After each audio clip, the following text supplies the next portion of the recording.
Oke, halo, nama gue Abel dari jurusan Ilmu Administrasi Fiskal angkatan 2016. Ilmu administrasi fiskal itu sebenarnya kita tahu ya ada kebijakan moneter, ada kebijakan fiskal juga. Di sini kita mempelajari kebijakan fiskal itu, yaitu antara pengeluaran dan juga pemasukannya, yaitu dari pajak. Tapi di sini lebih concern ke ilmu perpajakannya. Kalau di VIA sendiri, kalau memandang anak fiskal tuh anaknya pinter, anaknya rajin, ambis kayak gitu. Mungkin kalau di masyarakat pasti kalau bekasnya ketemu ditanyain kan, kita rata-rata anak-anak nggak mengaku sebagai fiskal. Soalnya nanti bakal susah menceritakan fiskal itu apa. Jadi singkatnya kita bilang kita perpajakan bahasnya gitu. Jadi orang-orang pasti nanyanya tentang perpajakan gitu. Apa sih kita bayar pajak terus kenapa sih? Mereka curhat tentang perpajakan mereka, kasus-kasus mereka, terus saran-saran dan masukan untuk perpajakan ke depannya. Itu sih kadang yang kita bicarain gitu. Tapi lebih banyak mungkin mengeluh ya. Saya disuruh bayar pajak terus. Dosen-dosen fiskal itu rata-rata masih muda yang pertama. Jadi asik banget. Jadi lebih kalau kita sih ngerasa lebih dekat aja. Walaupun memang beberapa ada yang senior, kayak misalnya Prof Haula, Pak Iman itu udah senior, Buning udah senior juga. Tapi rata-rata asik, terus habis itu paham sama materi karena mereka rata-rata itu sebelumnya walaupun jadi akademisi sekarang, mereka merupakan praktisi sebelumnya. Jadi waktu belajar kita nggak cuma teori aja, tapi kita juga langsung dikasih ini materinya, ini teori, ini prakteknya. Di lapangan kasusnya kayak gini gitu. Jadi belajar itu nggak terlalu monoton, asik, paham materi, terus abis itu suka diskusi juga dosen-dosennya, jadi asik banget, nggak pelit ilmu lah intinya. Kalau pertemanannya sendiri di fiskal mungkin sama aja ya kayak di pertemanan kampus-kampus lain, ya memang ada peernya. Menurut aku sih positif ya, rata-rata itu teman-temannya tuh suportif. Terus abis itu kita kalau misalnya punya ilmu, punya materi dari dosen, itu selalu di-share. Di fiskal belajarnya banyak banget. Kalau misalnya dari mata kuliahnya kebaginya mungkin jadi beberapa ya. Seperti yang kita tahu ada mata kuliah wajib univ, mata kuliah wajib fakultas, sama mata kuliah wajib jurusan. Kalau mungkin di fakultas mungkin umum ya, univ pasti ya MPKT gitu, MPKS. Kalau di tingkat fakultas mungkin kayak metode penelitian, terus abis itu pengantar administrasi, perpajakan dan lain sebagainya. Tapi uniknya kalau di fiskal kita dari semester 1 sampai semester 7 kita itu belajar yang namanya akuntansi, mulai dari dasar-dasar akuntansi biaya, akuntansi keuangan 1-2, terus habis itu akuntansi perpajakan 1-2, itu kita belajar semua. Jadi kalau masuk sini udah harus siap mental, bukan nggak mau hitung-hitung, kita emang udah nasibnya dari semester 1 sampai 7 ngitung, semester 8 aja yang enggak karena skripsi. Iya, kita belajar semua pajak karena kita kan basicnya mempelajari pajak Indonesia kan, karena ekspatriat pun ke Indonesia pasti akan berhubungan dengan pajak Indonesia. Jadi memang yang didalami lebih banyak pajak Indonesia, mulai dari pajak bumi bangunan, penghasilan, terus habis itu juga pajak pembelian gitu, pajak pertambahan nilai kayak gitu. Tapi juga kita ditambah dielaborasi lagi tentang materinya dengan pajak internasional yang atas transaksi internasional kayak gitu.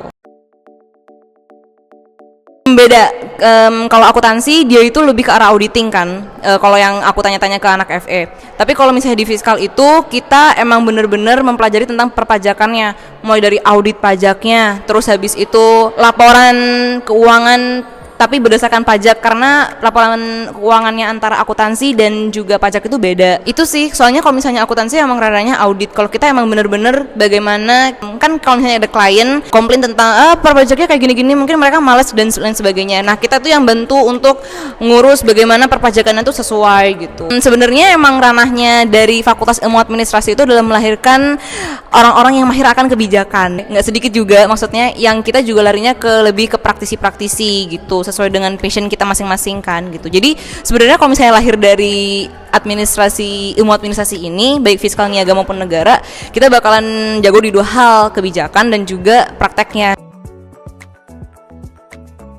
Pajak penghasilan orang pribadi dan badan, terus abis itu akuntansi biaya. Soalnya menurut itu paling gampang.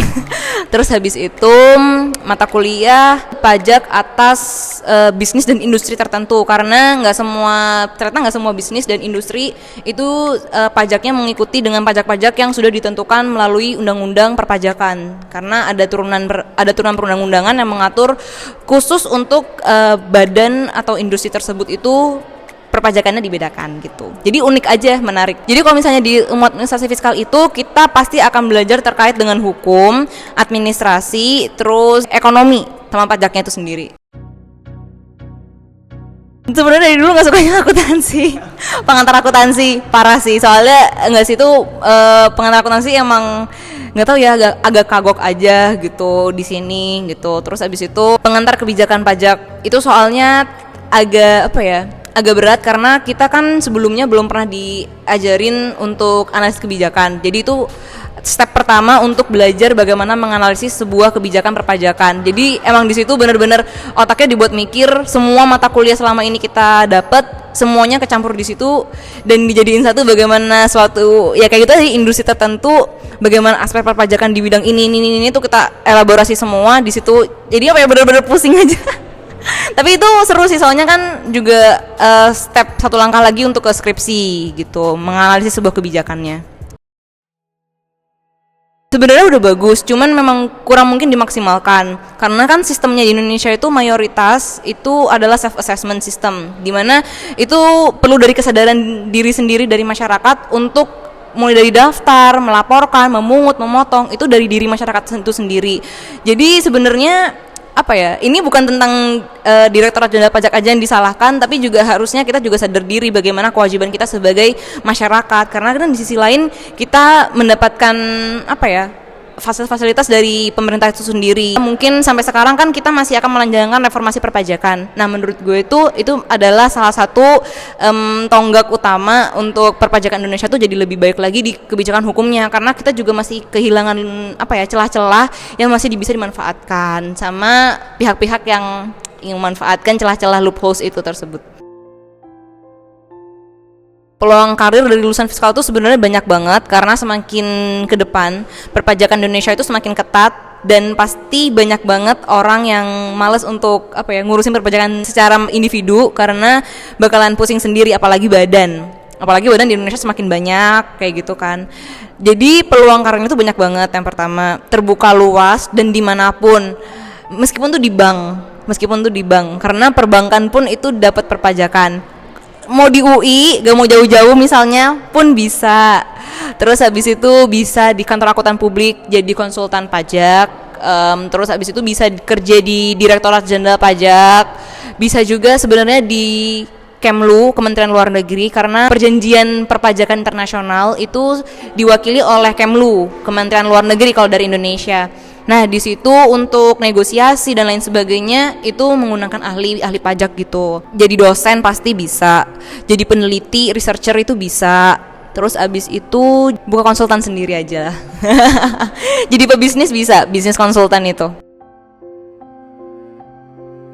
Kalau misalnya kemampuan secara teknis nggak perlu diraguin lagi, karena kita udah belajar kan. Tapi yang perlu kita ingat adalah kita paham reasonnya kenapa sih kok kita dipajakin itu. Karena kalau kita ketemu sama orang yang tanya tentang perpajakan, kita nggak bisa ngomong ya dari pemerintah ya udah segitu, diaturnya perpu segitu, nggak mungkin dong kita jawabannya kayak gitu. Kita perlu menjelaskan alasan yang lebih dalam daripada itu. Kenapa kok tarifnya segini, kenapa kok harus dikenakan, apa gitu. Di situ sih yang kita menjadi lebih ahli, karena kita basicnya harus paham materi dulu kan, baru kita bisa praktekin gitu. Jadi waktu ditanya itu nggak bakalan bingung kenapa kok tarifnya segitu, kenapa harus kita dikenakan, kenapa kita harus bayar pajak gitu, kita nggak bingung, lebih paham sih. Kalau dulu sebenarnya pengennya nggak masuk fiskal, sebenarnya pengen masuk komunikasi UI.